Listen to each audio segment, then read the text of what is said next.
Honours চতুর্থ বর্ষের সুপ্রিয় শিক্ষার্থী ভাই বোনেরা আসসালামু আলাইকুম। আজকে আমরা আলোচনা করব তোমাদের অ্যাপ্লাইডস ম্যাথমেটিক্স সাবজেক্টের অধ্যায় নম্বর 2 নিয়ে। আজকে আমরা যে বিষয়টি শিখব বিপরীত ল্যাপ্লাস রূপান্তর। তাহলে প্রথমত আমরা আজকে শিখব বিপরীত ল্যাপ্লাস রূপান্তর, খুবই ইম্পর্টেন্ট একটা কুইজ এবং এর উপরে বেস করে কিন্তু পরীক্ষায় আমাদের প্রশ্ন হতে পারে বা হয়, বিভিন্ন সময় দেখা যায়। তাহলে এল মানে Laplace, L of F of T equal ছোট হাতের এফ অফ এস হলে এফ অফ টিকে এফ অফ এস এর বিপরীত ল্যাপ্লাস রূপান্তর বলা হয়। অর্থাৎ এই বড় হাতের এফ অফ টিটাকে ছোট হাতের এফ অফ টি এস এর বিপরীত ল্যাপ্লাস রূপান্তর বলা হয়।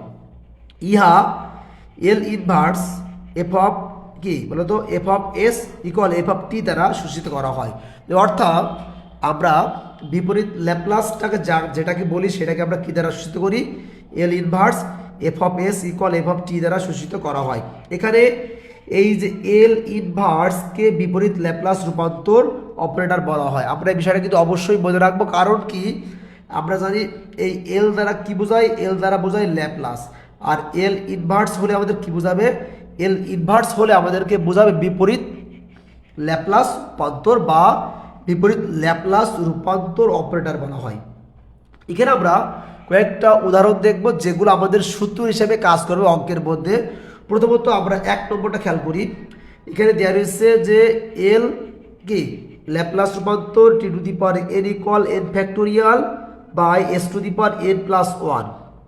তাহলে আমাদের কি বের করতে হবে? এখান থেকে নির্ণয় করতে হবে ল্যাপ্লাস রূপান্তরের ইনভার্স, অর্থাৎ কি বিপরীত ল্যাপ্লাস রূপান্তর। তাহলে আমরা যদি এই এলটাকে এর নিচে নিয়ে যাই তাহলে কত হবে?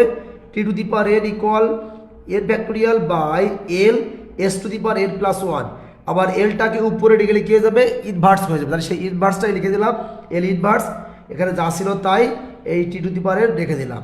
তাহলে এখানে আমাদেরকে উপরে ফ্রি করতে হবে। তাহলে আমরা এই পার্টটাকে এখানেও কি এন ফ্যাক্টোরিয়াল দ্বারা, আবার এখানেও কি এন ফ্যাক্টোরিয়াল দ্বারা ভাগ করলাম। ভাগ করলে কি হয়ে যাবে? এটা কেটে গেল, মানে কি L inverse 1 by S to the power N plus 1 equal t to the power n by n factorial.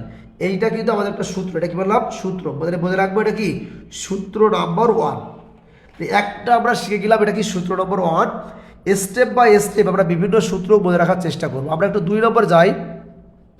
এইটা কিন্তু আমাদের সূত্র নম্বর 2 মনে রাখতে হবে। বিপরীত ল্যাপ্লাস রূপান্তর 1 by s minus a equal কত হবে? ই টু দি পাওয়ার এটি। এইটা আমাদের সূত্র নম্বর 2। এর মধ্যে আমরা আরও একটা সূত্র মনে রাখবো। দেখো যে বিপরীত ল্যাপ্লাস রূপান্তর 1 বাই এস প্লাস এ, এইটা হলে হবে ই টু দি পাওয়ার মাইনাস এটি। মানে আমাদের এখানে মাইনাস এ বলে এখানে কি এটি হয়েছে, এখানে প্লাস এ বলে এখানে কি মাইনাস এটি হয়েছে। এই সূত্রটাও কিন্তু তোমাদেরকে মনে রাখতে হবে, কারণ আমরা যখন আমাদের মূল বইয়ের অঙ্কগুলো সমাধান করবো তখন কিন্তু সূত্রটা আমাদের অবশ্যই কাজে লাগবে। ঠিক আছে? সেমভাবে আমরা একটু চলে যাব আমাদের প্রশ্ন নম্বর 3 বা সূত্র নম্বর 3। মনে রাখতে হবে L inverse 1 by s square plus a square equal sine at by a. এটাও কিন্তু আমাদের একটা সূত্র। ওকে, এগুলো প্রতিবেদন আমরা করতেছি না। আমরা 4 নম্বর সূত্রটা মনে রাখবো যে L inverse s by s square plus a square equal cos at. আগেরটাই ছিল 1 by s square plus a square equal sine at by a, আর এটা হচ্ছে অনেক জায়গায় আছে এস মানে কজ এটি। তাহলে আমাদের আরও একটা সূত্র আমরা মনে রাখার চেষ্টা করবো, যদি আমাদের অঙ্কের মধ্যে প্রয়োজন পড়ে তাহলে এই সূত্রগুলো অ্যাপ্লাই করতে হবে। এখানে বলেছে L inverse a by s square minus a square equal sine h at by a. তাহলে মোটামুটিভাবে আমাদের এই সূত্রগুলো সবগুলা যে কাজে লাগবে এমনটা না, আবার কিছু কিছু প্রশ্ন কাজে লাগতে পারে।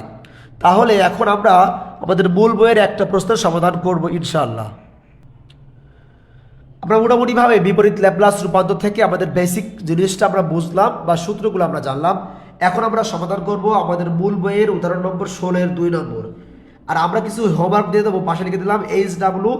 অবশ্যই আমাদের মূল বইয়ের এই উদাহরণ নম্বর 16 এর 1 নম্বর, 16 এর 3 নম্বর আর 16 এর 4 নম্বর এই 3টা তোমরা কিন্তু বাসায় প্র্যাকটিস করবো। ওকে, আমরা এখন যে প্রশ্নটি সমাধান করব এখানে বলে দিয়েছে 16 2 নম্বর বলেছে দেখাও যে L inverse 2s minus 11 by s plus 2 s minus 3 equal 3 into e to the power minus 2t minus e⁻3t। এটা হচ্ছে আমাদের প্রশ্ন নম্বর 16-2। যেহেতু এখানে এল ইনভার্স দেওয়া রয়েছে তাহলে আমাদের বুঝাই নিতে হবে এটা কি বিপরীত ল্যাপ্লাসের সূত্র অ্যাপ্লাই করে ম্যাথটা করতে হবে। একটা বিষয় খেয়াল করে দেখো, এখানে একটা কি রয়েছে s+2, এখানে কি রয়েছে s-3। তা আমরা কিন্তু একটু আগে একটা বিপরীত ল্যাপ্লাস সূত্র শিখলাম, কি মনে আছে? একটা ছিল s+a আর একটা কি ছিল বলো তো s-a ছিল, তাই না? তাহলে এই ফর্মুলা অ্যাপ্লাই করতে হলে আমরা এটাকে একটু ভেঙে ভেঙে দিব। তাহলে এল ইনভার্সটাকে রেখে দিলাম 3/s+2 প্লাস -1/s-3, অর্থাৎ এই দুইটাকে লসাগু করলে এইটা লসাগু করলে কি হবে? আমি একটা লাইন দেখিয়ে দিই।